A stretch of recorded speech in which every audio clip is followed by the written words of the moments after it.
დედამიწა არის პლანეტა, რომელსაც აქვს ისტორია. ეს ისტორია არ არის დაწერილი წიგნში. ის ჩაწერილია ქანებში, ფენებში და ბუნებრივ ფორმებში. გეოლოგია სწავლობს ამ ისტორიას დაკვირვებით. როგორ ყალიბდება ქანი, როგორ იცვლება ლანდშაფტი, როგორ გროვდება დრო ბუნებაში.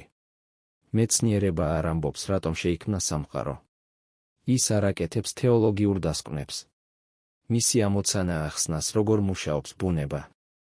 როდესაც ვამბობთ, რომ დედამიწა მილიარდობით წლის განმავლობაში ვითარდებოდა, ეს არ ნიშნავს რწმენის უარყოფას. ეს ნიშნავს, რომ სამყარო არ არის ქაოსი.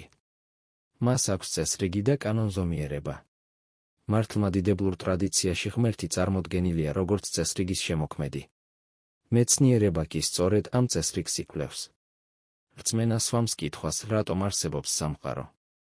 მეცნიერება პასუხობს, როგორ ვითარდება იგი. ეს კითხვები ერთმანეთის კონკურენტი არ არის. პრობლემა ხშირად ჩნდება მაშინ, როცა მეცნიერების პასუხებს რწმენის ჩანაცვლება დავიქვამთ, ან რწმენას მეცნიერების უარყოფად ვთვლით. ისტორიის ქონა არ ამცირებს ქმნილებას. პირიქითვე, ის აჩვენებს პროცესს, სიღრმეს და სიბრძნეს. დედამიწის შესწავლა არ არის ღმერთის ძიების უარყოფა.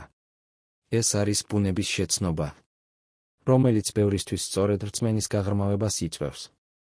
ეს ორი გზა შეიძლება პარალელურად არსებობდეს. თუ მათ ერთმანეთის სწორად ესმით, გამოიწერეთ გეოკორი, რათა გავიგოთ მეტი დედამიწის შესახებ.